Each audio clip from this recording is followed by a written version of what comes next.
Welcome to your own deep dive into the world of habits. Yo.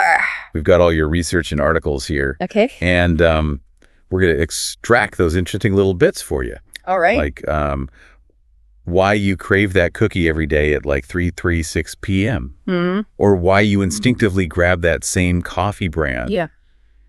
Even when you know there are better options. Right. It's almost like there's a hidden code running our lives, wouldn't you say? Absolutely. Those are habits ingrained in our behavior. So how do we decode this? Tell me about this habit loop I keep seeing everywhere. Well, MIT researchers discovered this 3-part neurological pattern: Okay. cue, routine, and reward. Okay. It's like a programmed sequence in our brains. So are you saying like every time I see a cookie, Oh, yeah, definitely. that's the cue? Yeah. My routine is to eat it? Yeah. And my reward is that sugar rush. Exactly. It's like a programmed sequence in our brains. Wow. Take Eugene, for example. Okay. This man tragically lost his memory due to a fever, Oh, no. but he could still form new habits. He could go for a walk every day and find his way back home, even without remembering where he lived. That's incredible. It really highlights how ingrained habits are almost like a separate operating system, Right. running beneath our conscious awareness. Right?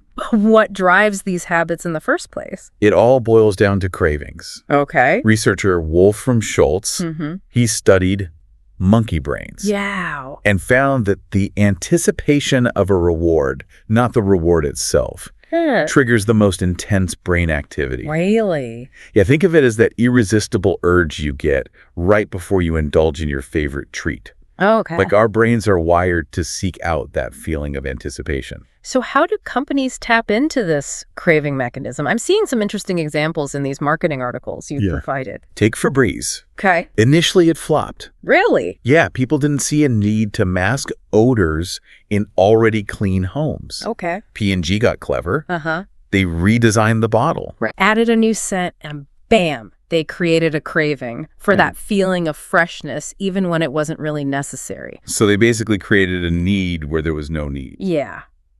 Sales skyrocketed. That's incredible. Yeah. So it's about creating that anticipation, that desire for a specific feeling or outcome. Exactly. That's brilliant, It's a powerful tool. albeit a little manipulative, wouldn't you say? Yeah, for good or for, shall we say, less noble purposes. Right. But on a personal level, understanding this craving mechanism Okay. is essential for changing our own habits. But that's what I'm talking about. You mentioned changing habits. What's the secret formula? Oh, it's surprisingly simple. Okay, lay it on me. It's called the golden rule of habit change. All right. Keep the cue and the reward, but swap out the routine. Okay. Let's look at Tony Dungy, Okay. a football coach who transformed a losing team. Okay. He didn't tell his players to make complex decisions under pressure. Yeah. Instead, he gave them simplified sequences tied to specific cues on the field. So he changed up the routine. Exactly. They were looking at the same things, but reacting in a new, more effective way, which became ingrained as a habit. So it's like rewiring the automatic response to a familiar trigger. That's fascinating. I'm starting to see how this can apply to so many areas of life. But isn't willpower a key ingredient in making these changes stick? It's certainly important, especially when things get tough. Research has shown that people who believe they can change, particularly during challenging times, are more likely to succeed. Okay. Alcoholics Anonymous, for instance, helps people overcome addiction by fostering a strong belief in something greater than themselves. Okay, so it's about having faith in the process and believing in your ability to change. Yeah. I can see how that would provide much needed motivation and resilience. Right. But let's be honest, some habits are just plain hard to break. Right? Absolutely. And that's where understanding keystone habits comes in. They're small changes that trigger positive ripple effects across other areas of your life. Okay, I'm intrigued. Give me an example. Take Paul O'Neill, former CEO of Alcoa. Okay. He transformed the company by focusing on worker safety as a keystone habit. Interesting. This seemingly simple change led to unexpected benefits, like increased profits and even more innovation. Wow, that's incredible. It's like setting off a chain reaction of positive change. Exactly. Other examples include food journaling leading to better eating habits and weight loss, or regular exercise resulting in better sleep, more energy, and a more positive outlook. So it's about identifying that one key habit that can unlock positive changes across the board. That's a powerful insight. It almost makes you wonder what other hidden potential is waiting to be unlocked in our everyday routines. Yeah. But before we dive into that rabbit hole, let's address the elephant in the room. The potential downsides of habits. I'm seeing some rather unsettling research here. You're right. While many habits serve us well, some operate beneath our awareness, potentially leading to unintended and sometimes harmful consequences. Take the story of Brian Thomas, who tragically killed his wife while sleepwalking. Oh, wow. He was acquitted because his actions were deemed unconscious, driven by a habit outside his control. It makes you wonder, how can we distinguish between conscious choices and actions driven by deeply ingrained habits, especially when the stakes are so high? That's a profound question, and it highlights the importance of being aware of the potential pitfalls of unchecked habits that can be incredibly powerful forces, sometimes exceeding our conscious control. That's a sobering thought. Yeah. And it leads us into another intriguing, albeit unsettling, aspect of habits. The role of predictive analytics. I'm seeing some eye-opening examples of how companies are using data to predict our habits and target us with personalized marketing. I mean, it can be helpful, but also a bit creepy, wouldn't you say? Absolutely. Take the case of Target. Right. They figured out a woman was pregnant, Oh, my God. based solely on her purchase history, Wow. before she even told her family. What? It highlights the power of data, but it also raises concerns about privacy and just how much companies should know about our lives. It's like they're reading our minds, using our habits to anticipate our needs and desires before we even realize them. Yeah. It's incredibly effective, Yeah. but also makes you question how comfortable we are with this level of insight. Absolutely. And it's not just retail. Music companies use similar techniques to manipulate our listening habits and engineer hit songs. Yeah, they do. They play on our tendency to gravitate towards the familiar, even if we haven't consciously chosen those songs. It's a fascinating glimpse into how data is shaping our cultural landscape. You know, it makes you wonder, are we truly choosing what we listen to, or are our habits being subtly manipulated? Right, and that's just music. Yeah. Imagine the implications across all areas of our life. Exactly. It's mind-boggling. It's mind-boggling to think about. And it brings up another important point, the power of familiarity. Even when companies try to sell us something new, they often frame it in a way that feels familiar, triggering our existing habits. Like when butchers in the 1940s marketed liver as the new steak. People were resistant to trying unfamiliar cuts of meat, so they used a familiar frame of reference to make it more appealing. So instead of saying try liver, they said try the new steak. Exactly. That's brilliant. We see this everywhere. Supermarkets placing tempting treats along the way to essential items. Radio DJs slipping in familiar hits between newer tracks. It's all about leveraging the power of habit. It seems we're constantly being influenced, often so consciously, by the environment around us. Absolutely. And understanding how these influences work empowers us to make more conscious choices. Absolutely. So we've covered a lot of ground here, how habits work, how they can be changed, and the potential pitfalls they present. We've even touched upon the ethical considerations of how companies are using our habits for their gain. It's been a fascinating journey so far, wouldn't you say? Absolutely. And it's just the beginning. The real work starts now. Applying this knowledge to your life, making conscious choices about the habits you want to cultivate, and being mindful of the influences shaping your behavior. You're absolutely right. And to help our listener on this journey, let's recap some of the key takeaways from this first part of our deep dive. Well, first and foremost, habits are powerful forces, often operating unconsciously, that drive a significant portion of our behavior. The key to changing any habit lies in understanding the habit loop. Cue, routine, reward. And don't underestimate the power of belief. It's essential for making those changes last. Yes. We also discussed the concept of keystone habits, small changes that can have ripple effects, transforming other areas of your life. And lastly, we need to be mindful of the potential downsides of habits, especially when they lead to unintended consequences. That's a fantastic summary. Yeah. But before we move on to the next stage of our deep dive, I want to leave our listener with a thought-provoking question. If we are, in a sense, collections of our habits, how can we consciously choose the habits that will shape us into the best versions of ourselves? That's something to ponder as we continue our exploration of this fascinating world. Absolutely. Absolutely. That's a great question to consider as we move into the next set of sources, which delve into the social side of habits. Social side of habits. You've piqued my curiosity. We often think of habits as individual things, Yeah. but it seems there's a whole other layer we haven't explored. Exactly. We're not just individuals making choices in a vacuum. Okay. We're part of families, communities, and societies. Right. And all of these influence our habits in powerful ways. Think about the Montgomery bus boycott, for instance. Yeah. That wasn't just about Rosa Parks' individual act of defiance. You're right. It was a pivotal moment in the civil rights movement. Yeah. What's the connection to habits, though? Well, it wasn't just her action. It was how it tapped into a network of relationships and a shared sense of injustice. Okay. The boycott gained momentum because of those close ties, her friends, and the weak ties, acquaintances, and people connected through those friends. So it was a collective habit fueled by a shared sense of purpose Exactly. and the desire to belong. Yeah. That's fascinating. And it highlights the power of social connections in shaping our behavior. Think about churches and other organizations. Okay. Rick Warren, the pastor of Saddleback Church, Mm-hmm. he used a similar principle to build one of the largest congregations in the U.S. Wow.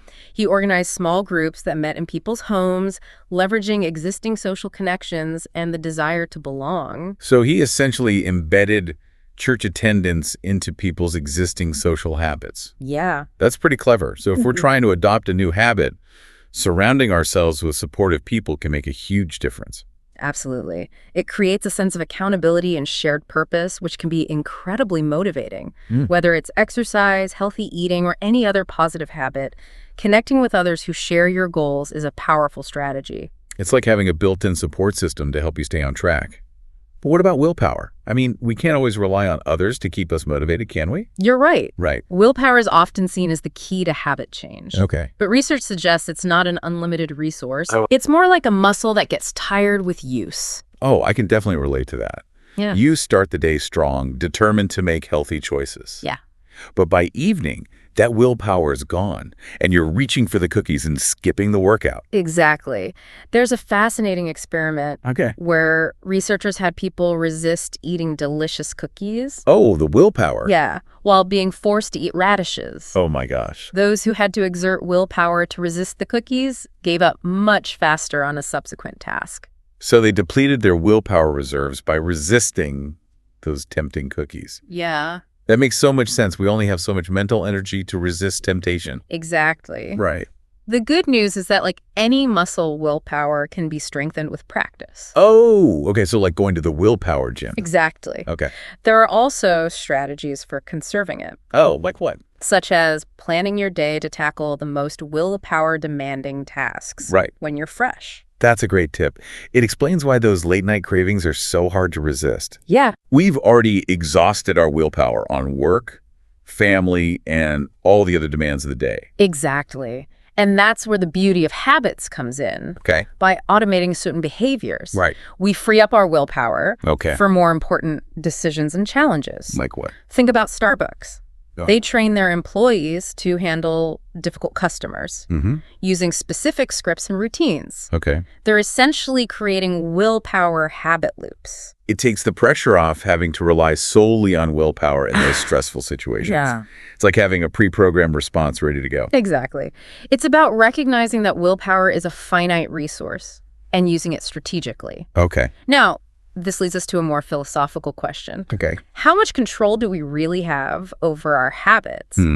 If they can be so easily manipulated by external forces, are we truly the authors of our own choices? That's a big question. It makes you think about the influence of advertising and marketing. Are we really making conscious decisions, or are our habits being hijacked for someone else's profit?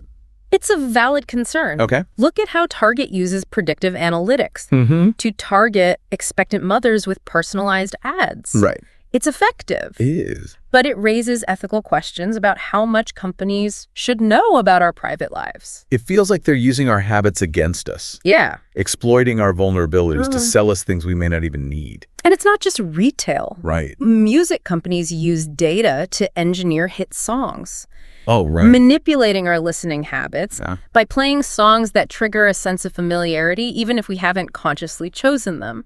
It's a bit unsettling, isn't it? It makes you question how much of our taste is truly our own Right. and how much is shaped by these external forces. It highlights the need to be aware of the influences shaping our behavior, both conscious and unconscious. By understanding how habits work, we can start to reclaim some of that control and make choices that align with our values and goals. So while habits can be incredibly useful tools, Yeah.